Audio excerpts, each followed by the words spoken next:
एक महत्वपूर्ण खंड आपके सामने पढ़ा गया, यूहन्ना उसका पहला अध्याय और उसके 45 पद में, जहां लिखा है कि जिसका वर्णन मूसा ने व्यवस्था में और भविष्यवक्ताओं ने किया वह हमको मिल गया है। ये बहुत ही महत्वपूर्ण वचन है। ये नथानिएल और फिलिप्पुस के बीच की बातचीत है, जहां पर फिलिप्पुस नथानिएल से कह रहा है कि आओ मैं तुम्हें उस प्रभु का दर्शन कराऊं, उस प्रभु के बारे में तुम्हें बताऊं जिसका वर्णन मूसा ने व्यवस्था में और भविष्यवक्ताओं ने किया है। मेरे प्रियो, अपने जीवन काल के इन 20 से 25 साल की सेवाओं में मैं बहुत से मसीहों से मिला हूं जो कई वर्षों से चर्च आते हैं, कलीसिया का हिस्सा हैं,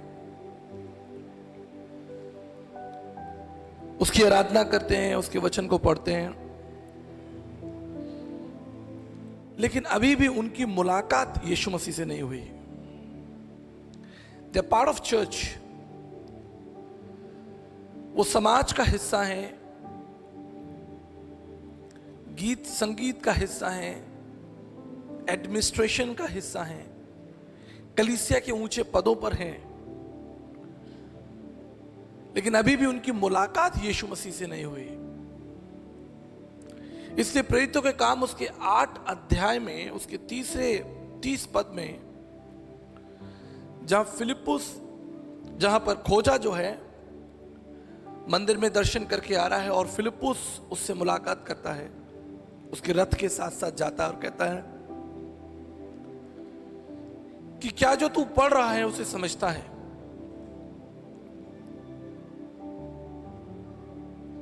ये बहुत ही महत्वपूर्ण अध्याय है। ये दोनों ही वचन बहुत महत्वपूर्ण हैं। खोजा जो है वो इथियोपिया का फाइनेंस मिनिस्टर है। अफ्रीका से वो यरूशलेम में यहोवा परमेश्वर के मंदिर में आराधना करने के लिए आया है, और जब वो आराधना करके वापस जा रहा है, he is actually going back, तब फिलिप्पुस दौड़कर खोजा के पास में गया, और उस समय खोजा जो अध्याय पढ़ रहा था वो था यशाया 53, आइज़ाया चैप्टर 53। और फिलिप्पुस ने उससे पूछा कि जो तू पढ़ रहा है क्या उसे समझता है। आज यही प्रश्न, यही अध्याय मुझ पर और आप पर लागू होता है। शायद हम पढ़ रहे हैं, हम चर्च आ रहे हैं, हम गीत गा रहे हैं, हम आराधना कर रहे हैं, हम उसके बहुत आसपास हैं, लेकिन क्या तुम उसे जानते हो? क्या वो तुमको मिल गया है? That's a question.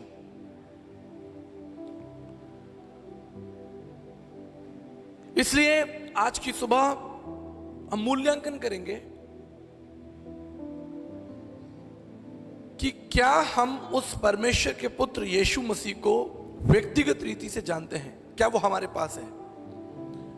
Do we have Jesus? इसका एक सरल उदाहरण मैं आपको देना चाहता हूं, जो मत्ती उसके 20 अध्याय और 34 पद में है।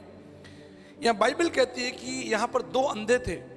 मत्ती उसका 20 अध्याय और उसके 34 पद में यहां पर 2 अंधे थे, और उन्होंने यीशु मसीह से प्रार्थना की और कहा कि प्रभु यदि तू चाहे तो हमें चंगा कर सकता है। और प्रभु ने उन पर तरस खाया, उनकी आंखें खोल दी, और वो लिखा है तुरंत देखने लगे।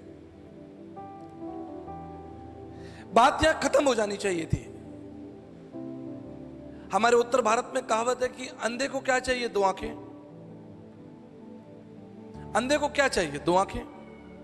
बात खत्म हो जानी चाहिए थी कि अंधे ने प्रभु यीशु मसीह से प्रार्थना की और यीशु मसीह ने तरस खाया और अंधों को चंगाई दे दी, उन्हें आंखें दे दी। लेकिन बात खत्म नहीं हुई। आगे लिखा है और वो देखने लगे और मार्ग में यीशु मसीह के पीछे हो लिए। This is something important. In my ministry I have seen lot of people coming to Jesus for various reasons, बहुत सारे लोग प्रभु के पास आए हैं अपनी इच्छाएं लेकर, अपनी महत्वाकांक्षाएं लेकर, अपनी जरूरतों को लेकर, अपनी एक्सपेक्टेशंस को लेकर, अपनी प्रार्थनाओं को लेकर। लेकिन आई हैव सीन, मैंने व्यक्तिगत रीति से देखा है कि बहुत सारे लोग आशीष पाकर, चंगाई पाकर, सिद्धता पाकर, जीवन पाकर वापस चले गए। हमारे शहर में 2 बहनें थी जिनको दुष्ट आत्माओं ने पकड़ा था। उन्हें लगभग 7 साल हो गए थे। उन्होंने मेडिकल ट्रीटमेंट कराया, बड़े बड़े तांत्रिकों को दिखाया, बड़े बड़े बाबाओं को दिखाया, लेकिन वो दोनों बहनें कभी ठीक नहीं हुई। वो इतनी खतरनाक हो गई थी कि उनको घर के अंदर कमरे में बंद करके रखा जाता था।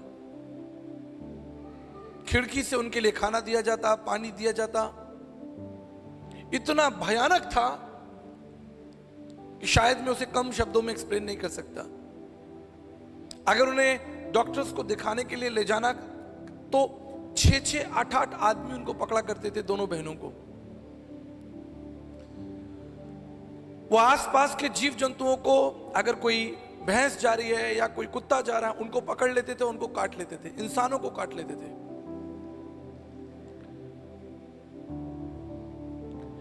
7 साल तक वो इस समस्या को झेलते रहे। कमजोर हो गई, उनकी पढ़ाई छूट गई। एक दिन उनके पड़ोसियों ने उनके साथ बातचीत की कि क्यों ना आप इन्हें प्रार्थना में ले जाएं। आपने बहुत इलाज कराया, बहुत जगह पर ले गए, आप उन्हें प्रार्थना में ले जाएं। वो हमारे पास प्रार्थना कराने के लिए आए। मैंने पहली बार उन दोनों लड़कियों को बड़े ध्यान से देखा। They were fully demon possessed. दुष्ट आत्माओं की पूरी सेना उनके अंदर थी। दुष्ट आत्माओं ने कहा कि हम इन लड़कियों को नहीं छोड़ सकते क्योंकि हमने इनके संग विवाह कर लिया है। We got married with these girls and we cannot leave this body. This body belongs to us. और मैं और मेरे सहयोगी दुष्ट आत्मा को प्रभु यीशु मसीह के नाम से निकलने के लिए आदेश दे रहे हैं। और वो दुष्ट आत्माएं हमसे कह रही हैं कि हमें आदेश मत दीजिए, हमें मत भेजिए यहां से, ये हमारी पत्नियां हैं। बहुत लंबी कहानी है, लेकिन मैं आपको संक्षेप में समझाना चाहता हूं। पूरा परिवार व्याकुल, 7 साल उस घर के अंदर मातम छाया रहा। अंततः परमेश्वर ने प्रार्थना को सुना और दोनों लड़कियां पूर्ण रूप से चंगी हुई मेरे सामने। आई एम द विटनेस, मेरी कलीसिया के सामने। वो कलीसिया में आए और अगले 3 साल तक कलीसिया का हिस्सा रहे। गीत, संगीत, आराधना कार्यक्रम, जैसे कल बच्चियां यहां पर नृत्य कर रही थी, वो बहुत अच्छा नृत्य करती थी। 3 years the whole family came into church and listened the word of God. लेकिन जीवन आगे बढ़ता रहा। जब सब कुछ ठीक हो गया, when everything was right, शैतान उनके हृदय में काम करने लगा। उनके लिए विवाह के रिश्ते आए, उन लड़कियों के लिए विवाह के लिए रिश्ते आए। वो परिवार, उनका कुल खानदान पहले प्रभु को नहीं जानता था, उनका प्रभु से कोई लेना देना नहीं था। और उनके समाज की ओर से विवाह के रिश्ते आने लगे और अंततः उन लड़कियों ने उन विवाह के रिश्तों को स्वीकार कर लिया। निश्चित वो इस बात के लिए स्वतंत्र थी, सामाजिक रूप से स्वतंत्र थी। और विवाह के बाद वो कलीसिया से, मसीह संगति से, आराधना से दूर और बहुत दूर चले गए। I literally cried for both of them. मैं आंसुओं के साथ उन दोनों बहनों के लिए रोया। एक समय आनंद था जब हमने उन्हें मसीह में आते हुए देखा, और दूसरी तरफ हम देख रहे हैं कि आज उन्होंने मसीह को छोड़ दिया। और यह केवल एक कहानी नहीं है। I have hundreds of stories. लोग अपने स्वार्थ के लिए मसीह के पास में आए, अपनी आवश्यकताओं के लिए मसीह के पास में आए और फिर चले गए। बट मैं जब इन अंधों के बारे में अध्ययन करता हूं, मैं परमेश्वर का धन्यवाद देता हूं कि अंधे जरूर थे लेकिन मूर्ख नहीं थे। ये अंधे थे लेकिन मूर्ख नहीं थे। इन्होंने अपनी मन की आंखों से उस प्रभु को पहचान लिया और अपना जीवन प्रभु को दे दिया। और वचन कहता है और वो मार्ग में यीशु मसीह के पीछे हो लिए। आज आप यहां पर एक बड़ी संख्या में बैठे हैं। मेरा संदेश आप में से हर एक व्यक्ति के लिए, व्यक्तित्व, जितने लोग आप यहां बैठे हैं उनके लिए पर्सनल मैसेज है। मैं एक भीड़ से बात नहीं कर रहा हूं, मैं बिल्कुल आपसे ही बात कर रहा हूं। What is your motivation? आपका क्या उद्देश्य मसीह के पास आने का? आपका क्या उद्देश्य मसीह के साथ चलने का? उसे मूल्यांकन कीजिए, उसे परखिए। जब मैं सेवा में आया, मैं एक अच्छे परिवार से हूं। मेरे फादर रेलवे में ऑफिसर थे। हमारे घर में किसी चीज की कमी नहीं थी। लेकिन जब मैं सेवा में आया, बहुत सी चुनौतियां थी। मैं टिन की शेड में रहा 2.5 साल, टिन की शेड में, ऊपर टीन की शेड। शायद मैंने अपने घर में कभी पानी का ग्लास उठाकर यहां से यहां नहीं रखा, लेकिन जब मैं सेवा में आया, मुझे ग्राउंड फ्लोर से 3री मंजिल तक घड़े में पानी उठाकर ले जाना पड़ता था। मैं अपने घर में बड़ा बेटा था, so I was treated like a king. मेरे माता पिता मुझसे बहुत प्रेम करते थे। बड़ी चुनौतियां, बड़ी कठिनाई आई जिनका मैं भी विवरण नहीं कर सकता। एक दिन मैं अपने बिस्तर पर बैठे बैठे सोच रहा था कि मैं कहां आ गया हूं। इतनी सारी जिम्मेदारियां, इतना सारा काम मुझे करना पड़ता है। मेरे घर में कितनी सुविधाएं थी, कितने साधन थे, और यहां बाइबल कॉलेज में, यहां ट्रेनिंग प्रोग्राम्स में I am suffering like anything. मेरी अच्छी सैलरी थी, अब मुझे 1700 रुपए का स्टाइफंड मिल रहा है, 1700, and I was getting very good salary that time. बहुत अच्छा प्रभु ने मुझे ब्लेस किया। लेकिन तभी परमेश्वर ने मुझसे कहा कि यदि मैं तुम्हें कुछ ना दूं तो क्या तुम मेरी सेवा करोगे? वेरी पावरफुल क्वेश्चन, बहुत सामर्थ्य सवाल है। यदि तुम्हारी प्रार्थनाओं को उत्तर ना मिले, क्या तब भी तुम विश्वास करोगे? हम शद्रक, मेशक, अबेदनगो के बारे में बात कर रहे थे। उन्हें आग में डाल दिया गया उनके विश्वास के कारण। दानियल को शेर की मान में डाल दिया गया उसके विश्वास के कारण। यदि परमेश्वर आज आपके विश्वास को परख ले और आज परमेश्वर आपकी प्रार्थना का उत्तर ना दे और आज परमेश्वर आपकी समस्याओं का समाधान ना निकाले, क्या फिर भी तुम उसके साथ चलोगे? इसलिए खोजा फिलिप्पुस से कह रहा है, जो तू कर रहा है, जो तू पढ़ रहा है, क्या उसे समझता है? आप देखिए, जब हमारे घर में मेहमान आते हैं तो हम उनके सामने खाने पीने की चीजें रख देते हैं, चाय रख देते हैं, कोल्ड ड्रिंक रख देते हैं, और हम उनसे कहते हैं कि लीजिए, जो आपको खाना है, जो आपको पीना है, आप पीजिए। हम चाय उठाकर उनके सर पर नहीं उंडेलते, या कोल्ड ड्रिंक लेकर हम उनके सर पर नहीं उंडेलते। It's their choice. इसे जब इस स्थान से परमेश्वर का वचन बांटा जाता है, जब कलीसियाओं के अंदर परमेश्वर के दास दासियां जब परमेश्वर के वचन को बांटते हैं, हम उंडेलना नहीं चाहते, हम आपके सामने रखना चाहते हैं। और चुनाव आपका है कि आप उसको कितनी गहराई से रिसीव करते हैं। मेरे प्रियो, मैं आपको बताना चाहता हूं, आज बहुत से मसीह हैं जो थक चुके हैं, जिनका पहला सा प्रेम ठंडा हो गया है। बहुत सारे मसीह, कितने मसीहों ने तो बाइबल पढ़ना छोड़ दिया, बस संडे में आ जाते हैं, थोड़ा बैठ लेते हैं। इस तरह की जब कन्वेंशंस, मीटिंग्स होती हैं, थोड़ा कपड़ा वपड़ा पहन के, थोड़ा परफ्यूम लगा के हम लोग आ जाते हैं। चलो भाई, हमारे शहर में एक सभा है, चलो भाई, गीत संगीत होगा, आराधना होगी। लेकिन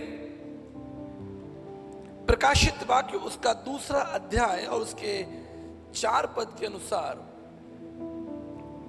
यूहन्ना जो है वो यहूदिया की कलीसिया को चेता रहा है और वो कह रहा है कि तूने पहला सा प्रेम छोड़ दिया है। कलीसिया से कह रहा है, अविश्वासियों से नहीं, यहूदिया की कलीसिया से कह रहा है। This is something important. पवित्र शास्त्र बाइबल में कुछ संदेश अविश्वासियों के लिए हैं जो प्रभु यीशु मसीह को नहीं जानते हैं,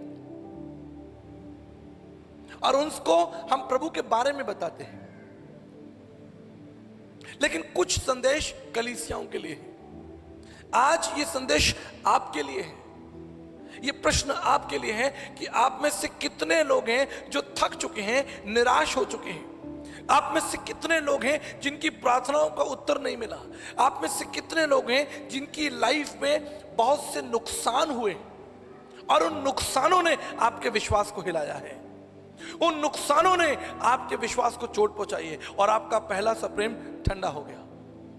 आप भीड़ का हिस्सा हैं, आप समाज का हिस्सा हैं, हो सकता है आप क्वायर का हिस्सा हो। पिछले दिनों अमेरिका में एक क्वायर लीडर ने सुसाइड कर लिया। Listen the choir very carefully. A choir leader जो परमेश्वर की महिमा कर रहा है, उसके लिए गा रहा है, उसने सुसाइड कर लिया। पंजाब में एक पास्टर के ऊपर सताव हुआ। उन्हें कई दिनों तक झूठे आरोप में जेल के अंदर रहना पड़ा। अंततः वो इतना निराश हो गए अपनी जिंदगी से कि उन्होंने जेल के अंदर आत्महत्या करने की कोशिश की। A man of God, a pastor.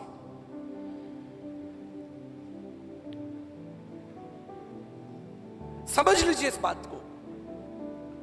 इस संसार में रहना चलना आसान नहीं है। एवरी डे जब आप सुबह घर से बाहर निकल रहे हैं, बहुत सी समस्याएं आपके पीछे आ रही हैं, और वो समस्याएं, वो चुनौतियां, वो निराशाएं आपके मसीह प्रेम को ठंडा करने के लिए है।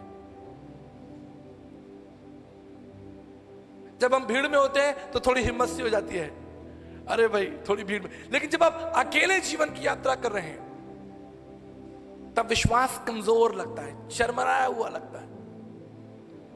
मैं आपको एक बहुत जबरदस्त, एक बहुत महत्वपूर्ण गवाही बताना चाहता हूं।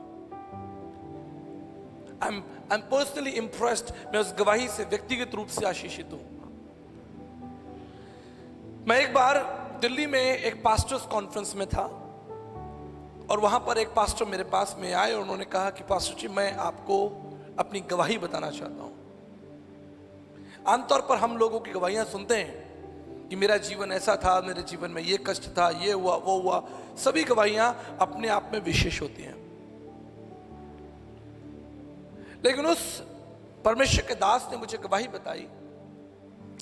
उसने कहा कि आज से 10 साल पहले मैं मसीह को नहीं जानता था, मेरा मसीह से कोई लेना देना नहीं था। मैं एक छोटी दुकान चलाता था और मुझे दूर दूर तक नहीं मालूम था कि मसीह क्या है, बाइबल क्या है, विश्वास क्या है, कुछ नहीं मालूम।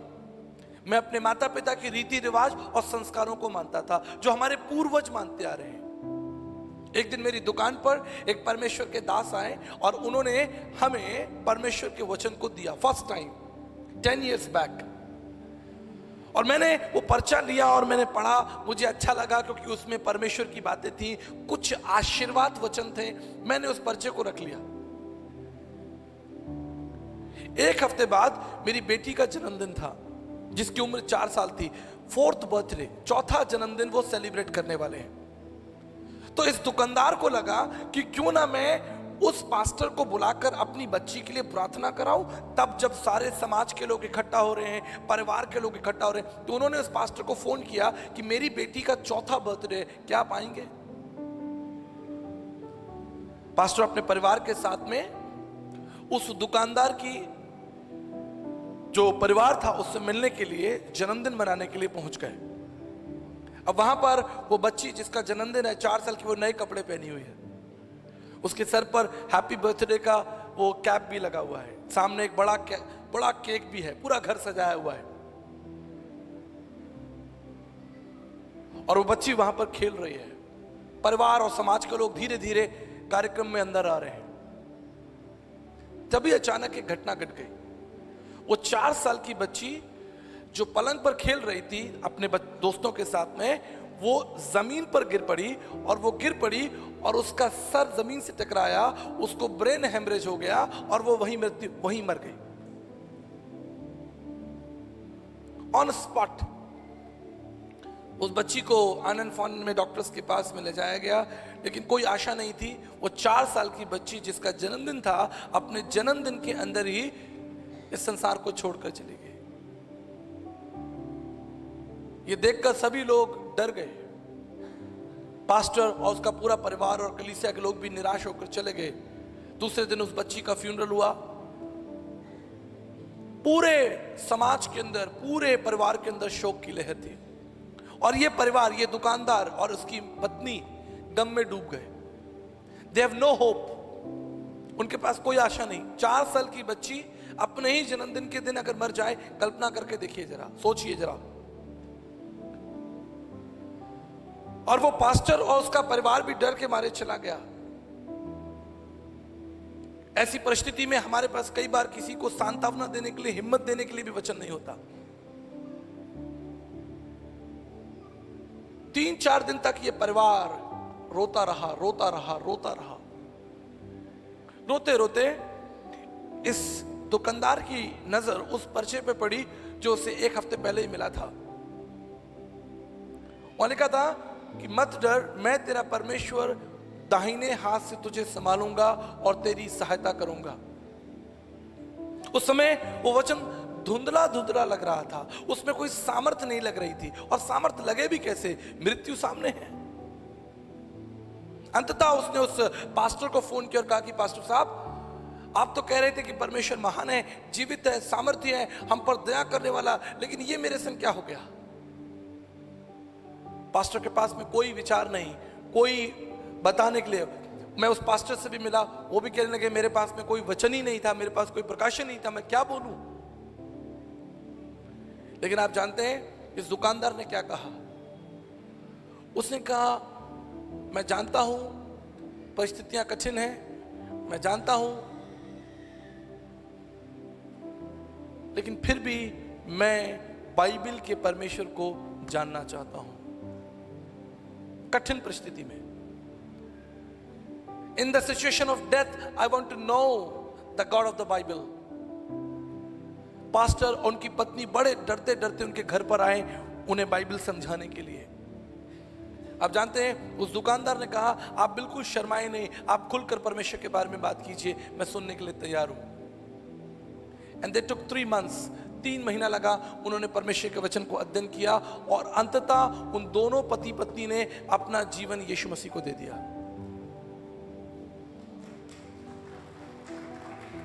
अब ये व्यक्ति, ये दुकानदार आगे चलकर एक पास्टर बन जाता है और ये अपनी गवाही मुझे बता रहा है। आप जानते हो उसने क्या कहा? उसने कहा, अब मैं समझ गया हूं, अब मैं समझ गया हूं परमेश्वर के दर्द को, उसकी चिंता को। जब मैंने अपनी बेटी को खोया, एक बेटी को खोया, यहां परमेश्वर ने लाखों करोड़ों बेटे और बेटियों को खोया है। मैंने तो केवल एक बेटी को खोया है, लेकिन यहां परमेश्वर ने लाखों करोड़ों बेटे और बेटियों को खो दिया है। मैं परमेश्वर के दर्द को जानता हूं, मैं परमेश्वर की उस पीड़ा को जानता हूं, मैं इससे निकला हूं। मैंने खोया है, परमेश्वर ने खोया है।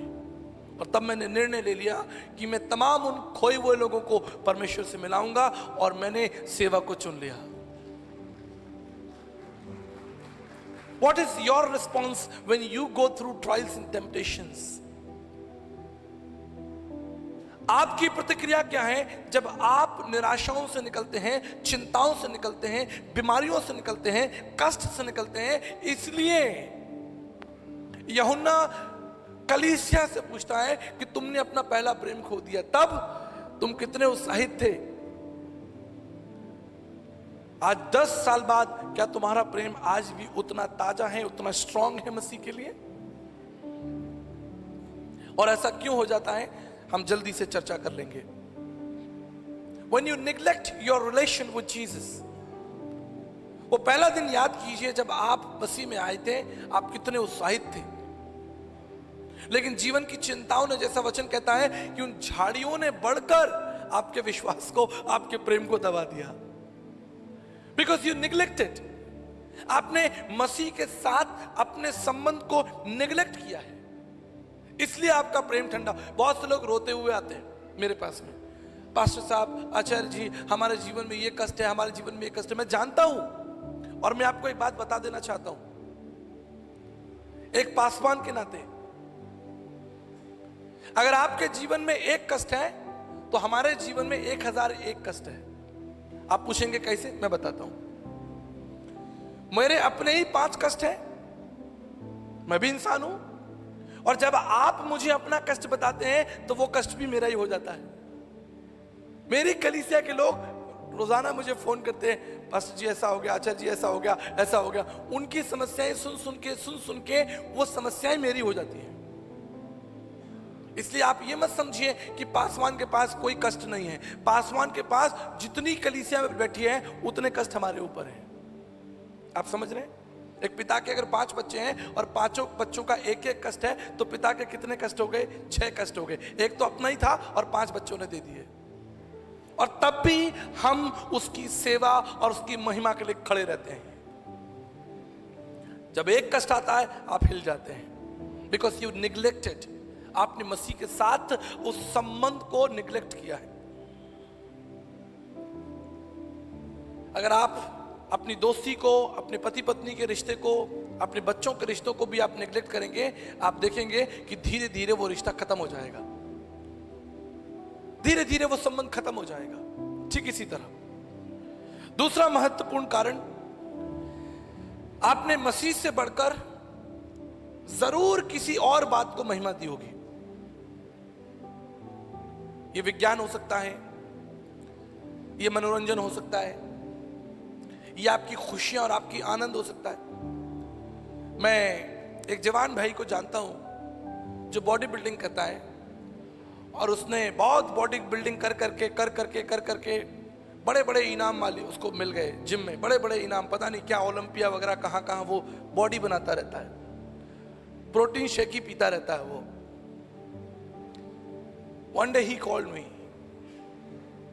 उसने कहा कि आचार्य जी, मेरे घर में ये समस्याएं चल रही हैं, मैं जीवन के सबसे कठिन समय से निकल रहा हूं, मुझे क्या करना चाहिए?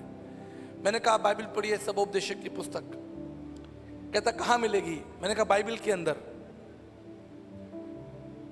आप समझ रहे हैं? तो मैंने उसके सामने बाइबल रख दी, मैंने कहा पढ़ो बाइबल में सबोपदेशक की पुस्तक। तो आगे ढूंढ रहा है, उत्पत्ति में ढूंढ रहा है, निर्गमन के पास ढूंढ रहा है सबोपदेशक को। You are neglecting your relation with Jesus. आपको लगता है कि आप संसार की विधियों में, संसार की नीतियों में इतना कुछ पालेंगे, कुछ नहीं मिलेगा आपको।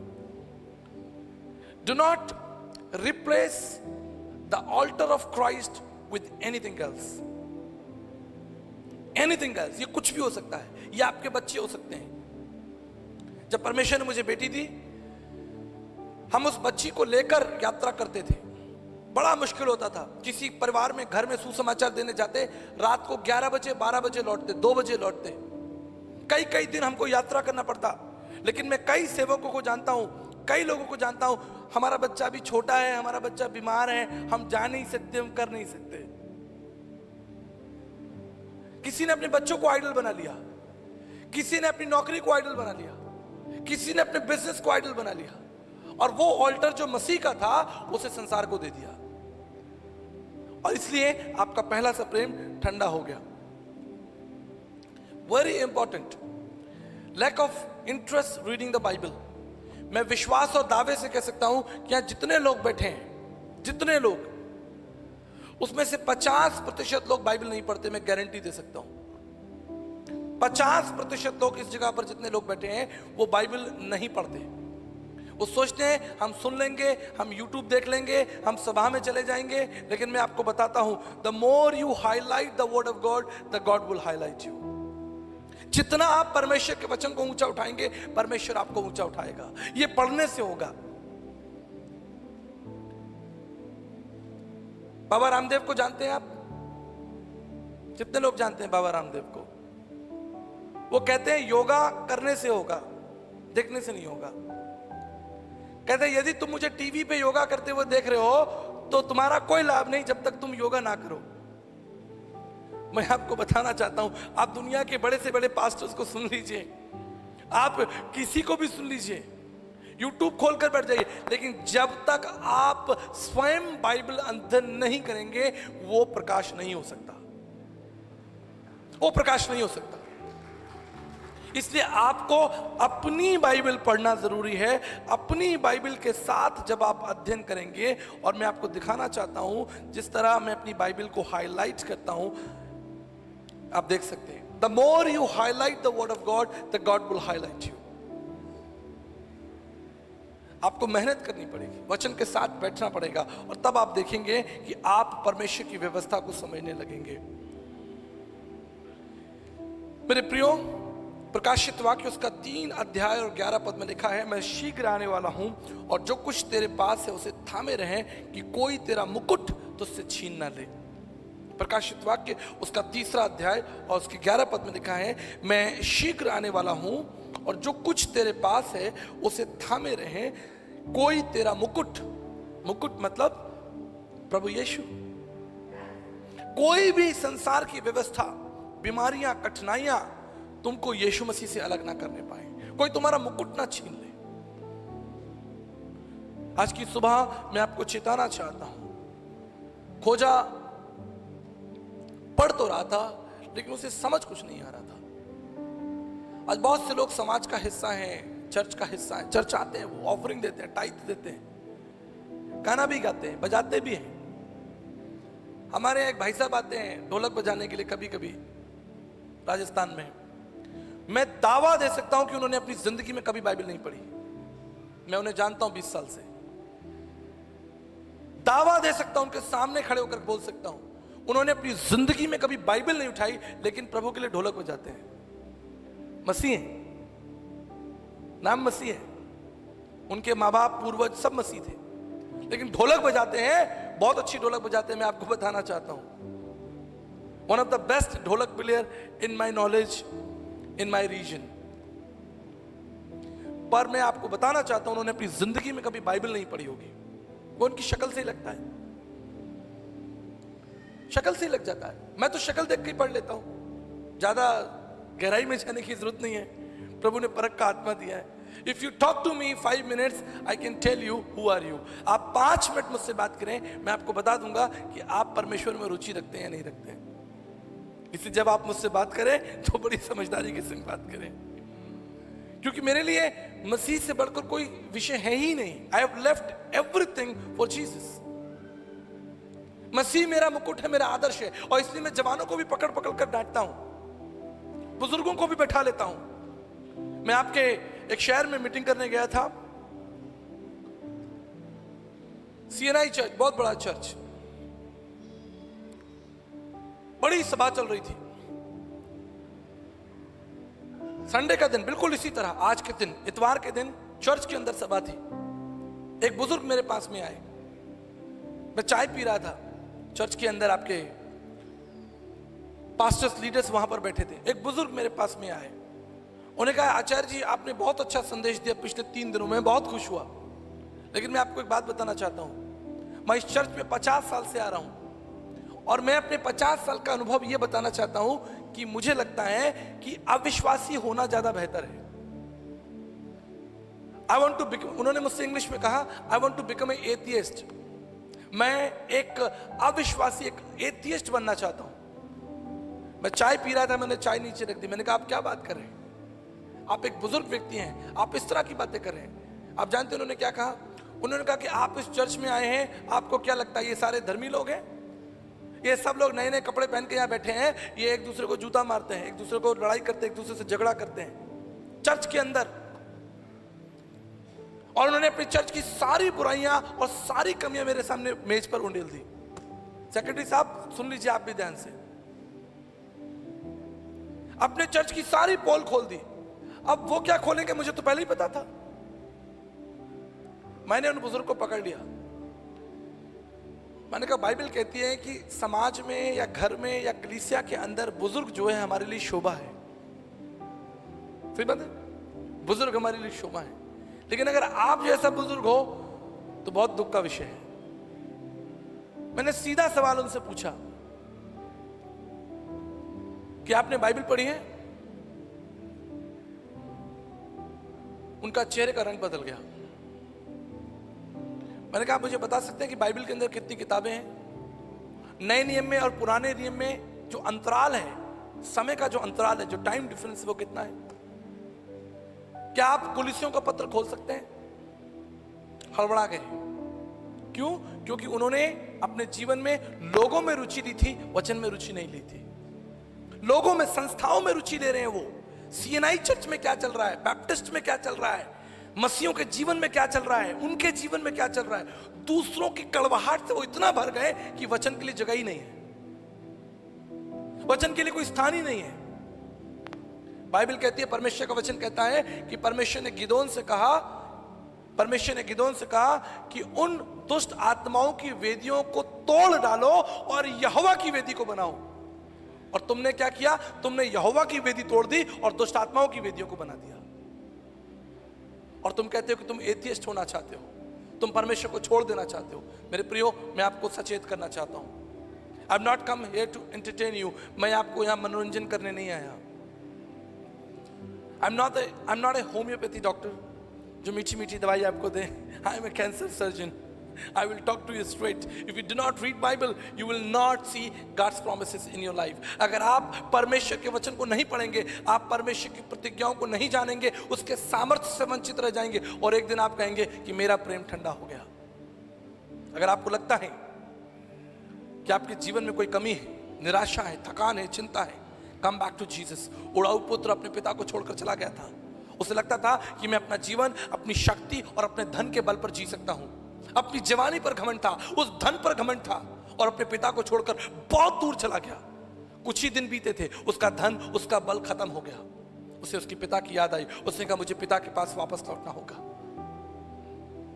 आज भी आपके लिए समय है, आज भी आपके लिए समय है कि आप पिता के पास वापस लौट आए। यह आपके लिए चुनौती है। इसलिए खोजा कहता है, मैं पढ़ तो रहा हूं लेकिन समझता नहीं हूं। कितने लोगों के पास बाइबलें हैं? हाथ उठाइए अपनी बाइबल दिखाइए। मुझे लगता है कुछ लोग तो बाइबल लेके भी नहीं आए होंगे। अच्छा, नीचे करिए। जो लोग बाइबल नहीं लेकर आए वो हाथ उठाइए, उठा दीजिए, कोई बात नहीं, कोई दिक्कत नहीं है, कोई शर्म की बात नहीं। मैं आपसे आपका व्यक्तिगत सवाल नहीं पूछ रहा हूं, व्यक्तिगत जीवन के बारे में नहीं पूछ रहा हूं। हम यहां पर मूल्यांकन कर रहे हैं। अपने जीवन को, अपने शरीर को भावता हुआ प्रभु के हाथों में सौंपिए।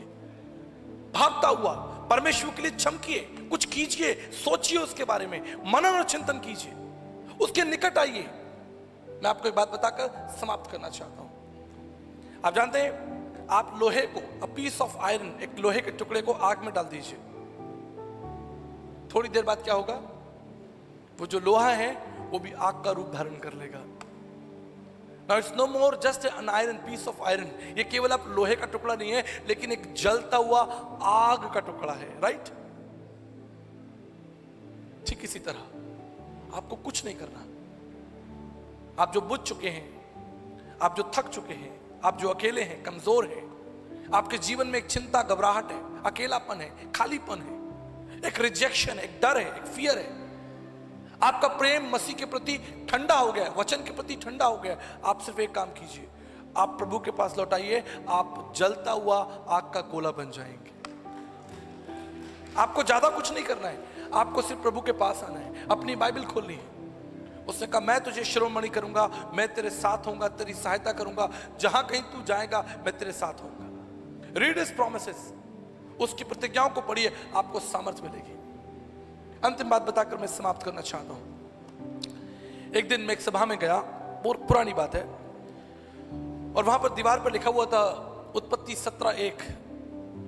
प्रभु ने अब्राहम से कहा कि मेरे पीछे हो ले और सिद्ध होता जा, मैं सर्वशक्तिमान परमेश्वर हूं।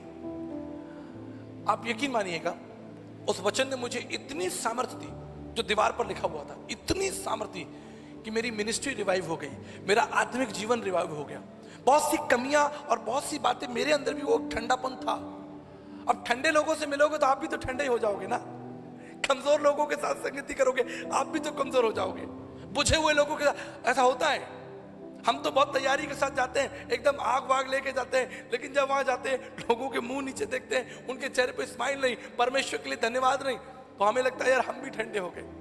10 साल की सेवा करने के बाद मुझे भी लगा अरे मेरे अंदर एक ठंडापन है, लेकिन दीवार पर लिखा हुआ था, दीवार पर लिखा था मैं सर्वशक्तिमान परमेश्वर हूं, मेरे पीछे चल और सिद्ध होता जा। आपको बताना चाहता हूं उस वचन को पढ़ते ही ऐसा लगा कि मुझे पंख मिल गए, मुझे पंख मिल गए और मुझे परमेश्वर ने पुनः स्थापित किया, पुनः खड़ा किया। अगर आज आपको लगता है कि आपका प्रेम ठंडा है, आज आपको लगता है कि मैं चर्च आ तो रहा हूं लेकिन आनंद नहीं है, चर्च का हिस्सा हूं, क्वायर का हिस्सा हूं, भीड़ का हिस्सा हूं, लेकिन आनंद नहीं है, just look to his promises, his word, he will revive you, he will change you। एक बात याद रखिएगा, आप पूरा संदेश भूल जाएंगे लेकिन एक बात याद रखिएगा कि भक्ति तो सामूहिक होगी लेकिन न्याय व्यक्तिगत होगा। भक्ति तो सामूहिक होगी, छुप कर बैठे बीच में कहीं वहां पर, भक्ति तो सामूहिक होगी लेकिन जो न्याय होगा वो एक एक को सामने खड़ा कर किया जाएगा। इसलिए आज भी आपके लिए समय है, आज भी आप जीवित हैं, देख सकते हैं, चल सकते हैं, निर्णय ले सकते हैं, सोच सकते हैं। भक्ति तो सामूहिक होगी लेकिन न्याय सामने खड़ा करके व्यक्तिगत किया जाएगा। यदि आपके अंदर वो ज्वाला, वो आग ठंडी हो गई है, let's read the word of God. आपको एक बात बताना चाहता हूं, जब एक पायलट आसमान में जहाज उड़ाता है और डेंस क्लाउड है, डेंस क्लाउड, फॉग है, उसको दिख नहीं रहा, नीचे उतरना है, बहुत मुश्किल है। He is not able to see the runway, not able to see the airport. तब जानते हो पायलट क्या करता है? वो pilot instrument landing system on कर देता है। जहाज के अंदर एक प्रोग्राम होता है, उसके कंप्यूटराइज प्रोग्राम में, उसे हम कहते हैं CAT 3 landing, instrument landing system. Pilot को कुछ नहीं दिख रहा, उसे नहीं मालूम कि एयरपोर्ट कहां है, उसे नहीं मालूम कि रनवे कहां है, पीछे 300 यात्री बैठे हैं, लेकिन उसे नीचे उतरना है। उस कंप्यूटर सिस्टम को ऑन कर देता है और तब जहाज के सेंसर्स एक्टिव हो जाते हैं और वो पता लगाते हैं कि एयरपोर्ट कहां है, रनवे कहां है, और टेक्नोलॉजी के माध्यम से वो बड़ी आसानी से उस जहाज को रनवे पर उतार देते हैं। पायलट को कुछ नहीं करना, पायलट से बैठा रहता है, चारों तरफ कोहरा ही कोहरा है, अंधकार ही अंधकार है, he is not able to see, लेकिन इंस्ट्रूमेंट लैंडिंग सिस्टम उसे बड़ी आसानी से नीचे उतार देता है। जब आपको लगे कि जीवन अंधेरा है, चारों तरफ कोहरा, कुछ दिखाई नहीं दे रहा, सब गड़बड़ है, सब निराशाएं हैं, that's your instrument lending system. You put your trust in the word of God and God will help you to come down and take a right position. वो परमेश्वर आपकी सहायता करेगा। उसने कहा है जिस मार्ग पर तुम्हें चलना होगा मैं तुम्हारी अगुवाई करूंगा। वचन संहिता 32:8। May the Lord bless you, guide you and strengthen you, ताकि आप मसीह के पीछे चलते रहें और आपका प्रेम ठंडा ना हो, और आप जब परमेश्वर की आराधना करें तो आप कह सकें कि जो मैं पढ़ रहा हूं उसे मैं समझता हूं, जो मैं गा रहा हूं उसे मैं समझता हूं, जो मैं कर रहा हूं उसे मैं समझता हूं। प्रभु आपके साथ हो। God bless you.